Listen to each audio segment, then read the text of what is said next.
A new lawsuit claims the New York City Department of Education is failing to help students with emotional disabilities attend classes. It's Thursday, October 10th, and this is your New York Daily News. Thursday's forecast calls for sunny skies in New York City with a high near 63 and a low near 51. Before today's top story, former President Donald Trump is planning to hold a rally at Madison Square Garden about a week before Election Day, even as analysts warn he is wasting valuable time campaigning in deep blue New York. Trump's campaign reportedly says it has rented the 20,000-seat Manhattan Arena for the evening of Sunday, October 27th, just 9 days before the nation goes to the polls. It's also planning a rally this Saturday in Coachella, California, deep in the heart of the biggest blue state of them all, which is also the home state of his Democratic opponent, Vice President Kamala Harris. The rallies indicate the former president is defying the conventional political wisdom that would urge both candidates to focus on the battleground states in the final weeks of the race that is considered a toss-up. Some Democratic strategists say the Trump rally at the Garden, which would normally be hosting preseason games for the Knicks and Rangers at this time of year, could energize Democrats who make up the overwhelming majority of voters in the city and nearby suburbs. Find the latest on this story and more right now at nydailynews.com.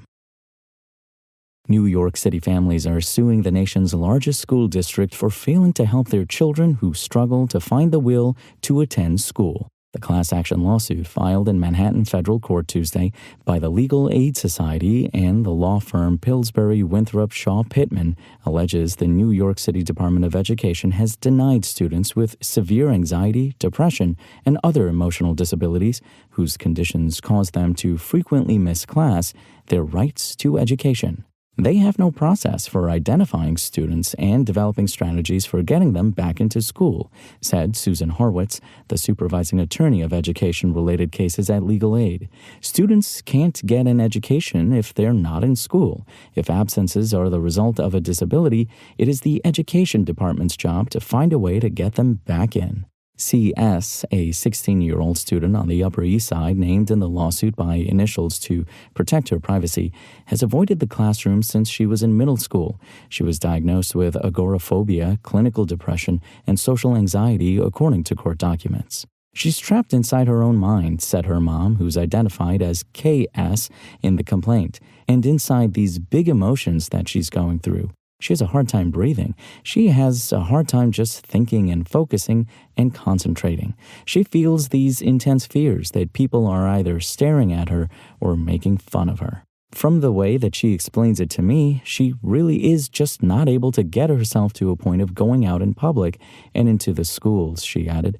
After shifting to remote learning during the height of the pandemic, C.S. enrolled in the district's homebound instruction program, which provides limited hours of learning each day, the lawsuit says.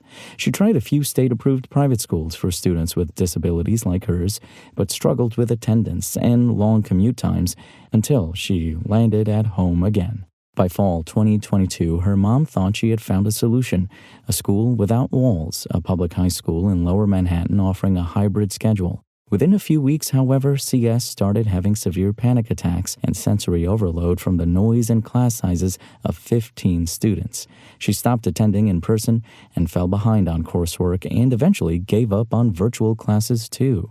Her mom, K.S., pleaded with the school for help, but staff, according to the lawsuit, directed her instead to a private psychiatrist and offered no strategies or a plan for C.S. to return to school. Her mom quit her job as a peer specialist in the mental health field. C.S. formally returned to homebound instruction last May. Legal Aid alleges the school's system treatment of C.S. and 3 other plaintiffs named in the lawsuit in Queens, the Bronx, and elsewhere in Manhattan is a violation of the Individuals with Disabilities Act and other federal and state laws. Their attorneys said public schools are legally mandated to better identify and evaluate students with emotional disabilities and develop plans to address the root causes of why they're missing out on an education. If this was a student with a physical disability and couldn't physically get into the building, the DOE would do something about it, right? They don't say to students who are dyslexic, figure out how to read and then come back, said Catherine Groot, a staff attorney at Legal Aid. But that's what they're doing here. We're finding this is coming up more and more frequently, especially since the pandemic. According to the latest figures, 35% of all New York City public school students were considered chronically absent last school year.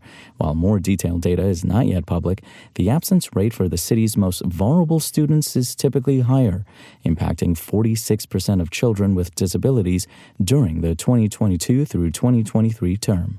Before the pandemic, about a quarter of local students were regularly missing school each year. Chronic absenteeism is measured by missing at least 10% of school days. Reps for the public school system defended their support services, including school-based mental health professionals who keep tabs on student absences and special education teams who can specify relevant services on written education plans. In District 75 schools, a specialized program for students with the most severe disabilities, teachers are encouraged to visit absent students at home after a district-wide attendance director was hired in 2023. We know that this is an issue among our most vulnerable students, said school's spokeswoman Kyan Tall, and as such, we provide instructional supports, paraprofessional services, and mental health services based on students' individual needs. CS returned this fall to a school without walls, where she attends morning remote instruction 3 days per week. By afternoon, she often logs off. The lawsuit alleges she's not currently receiving counseling services legally required for her disability as part of her special education plan.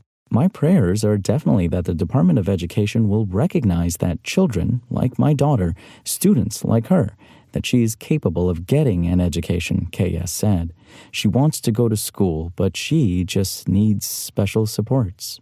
For more on this story and for the latest in New York City politics, visit nydailynews.com and follow us on social media at nydailynews. Thanks for listening. My name is Imran Sheikh. Spoken Layer.